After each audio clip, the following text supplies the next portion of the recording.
Good morning to everybody who is not in the U.S. military. Good morning to everybody who is sitting at home and not on soil that doesn't belong to them, fighting a war for a country that doesn't care about them. I hope you go over there and get your little brain all scrambled up with PTSD and then come back here and see how much the United States cares about you, Pookie. See how much they care about you when you come back with, oh, I'm so sad. I piss my pants every time I see a falafel stand in Manhattan. Let's see how much the VA cares about you. Let's see what they tell you to do with your little broken brain from going over to fight a war that's not yours.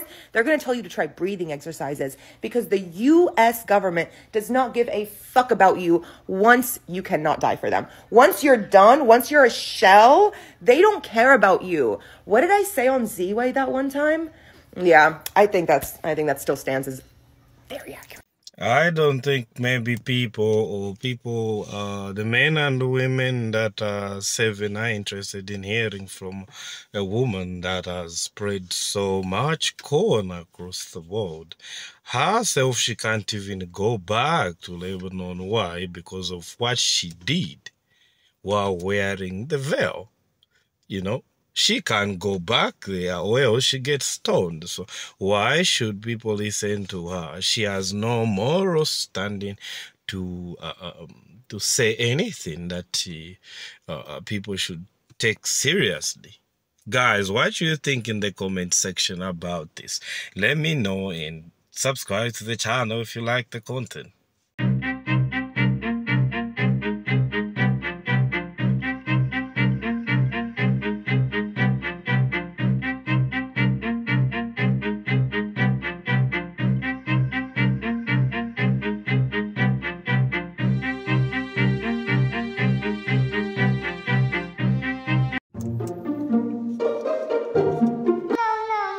You better dip that cookie again. The devil is still up in that cookie.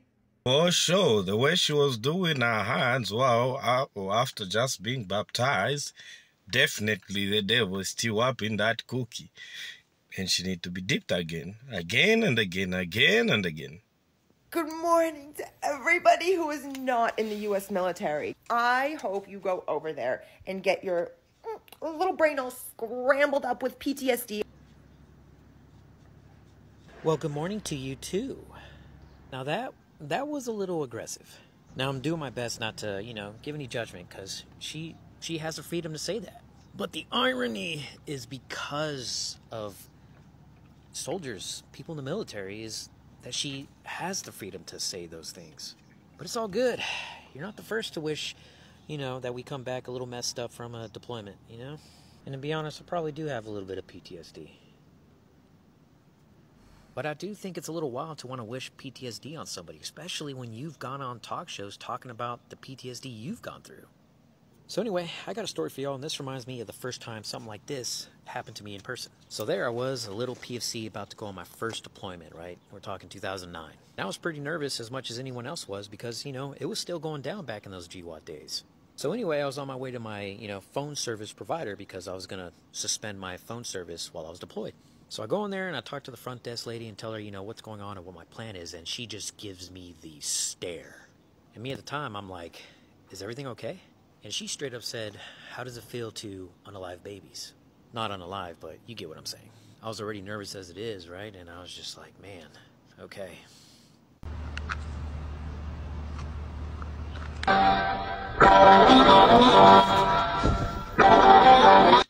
Right after I got divorced, I got into a situation with somebody I knew from work. How quickly after the divorce? Well, immediately. Okay. And we worked the together. day after? Maybe. Sort of, yes. Okay. How long are you married? Almost 5 years. Did you guys ever have any kids? Yes. And you got with this person a day after? Yes, but I thought he was the love of my life. A day after a divorce. And you thought he'd be living with you? Yes. I thought we were going to be together. We were going to be in love. But then that wasn't the case because he was married. Oh. Which I know it sounds terrible, right? That sounds terrible. I thought he was just the love of my life, and we met under these unusual circumstances, which technically I was married too, right? Like, so. Wait the day after you were like, hey, I'm divorcing you? Is that how that went? My ex-husband? Yeah.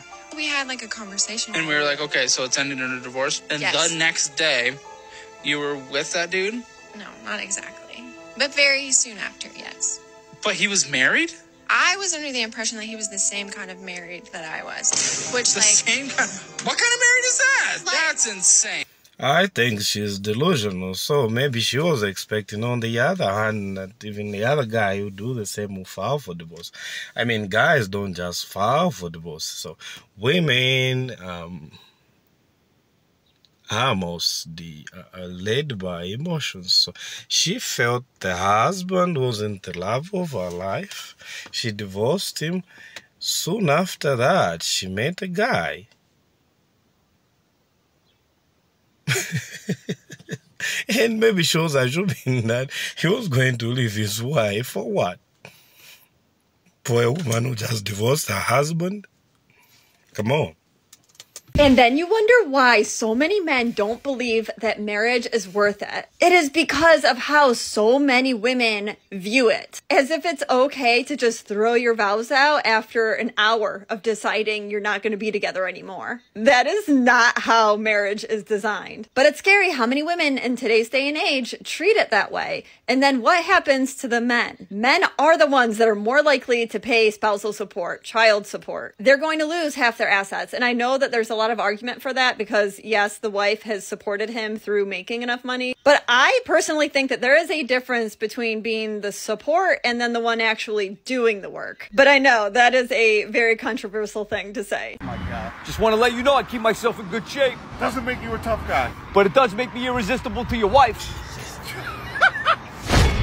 Most men that get divorced, they get married again because they need somebody to like take care of them. Most women that get divorced stay alone because they're like, I don't need to be somebody's like parent. I'm going to just chill by myself and it's way better alone. Wait a minute, because the same women, they are the ones that initiate the divorce. So there's no point in them again getting married because they want to be by themselves.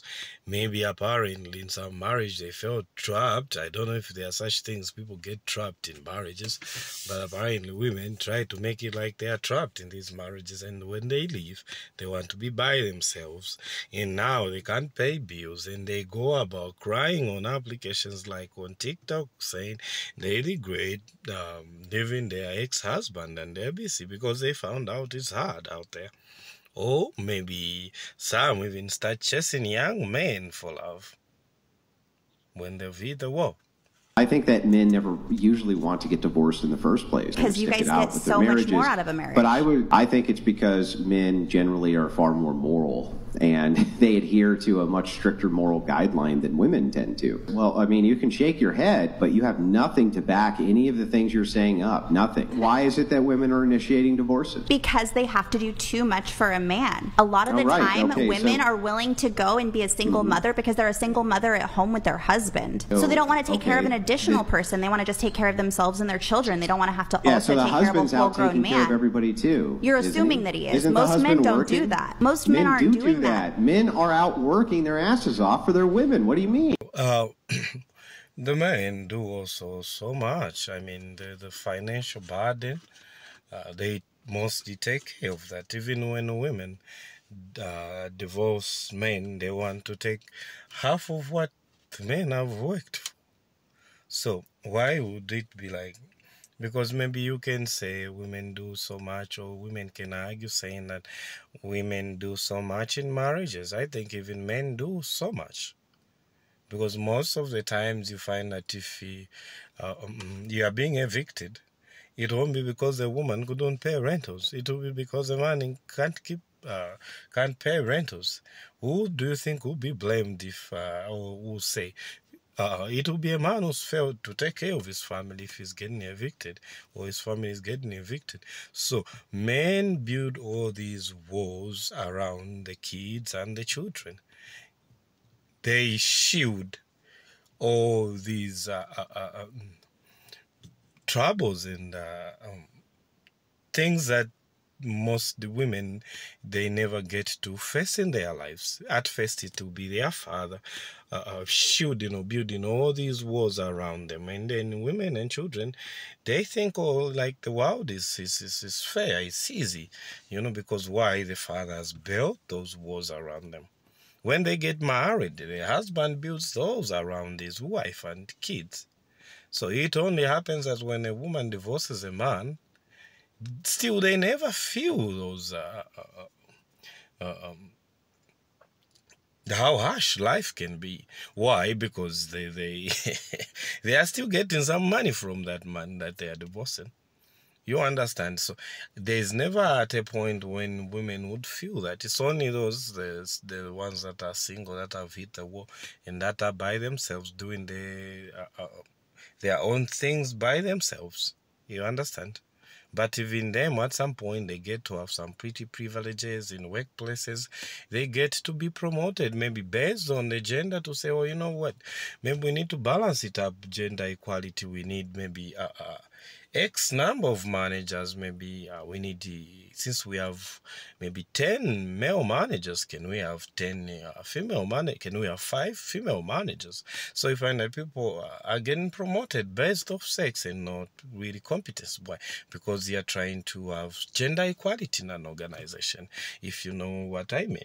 But if you are to base it off maybe competence and all that, maybe that wouldn't be the case. So there are always these wars that most the men do face and fight on a daily basis that women never get to. Why? Because they are women. I'm just saying here. So guys, if you like the content, subscribe to the channel and thumbs up on the video. I'll see you in the next one.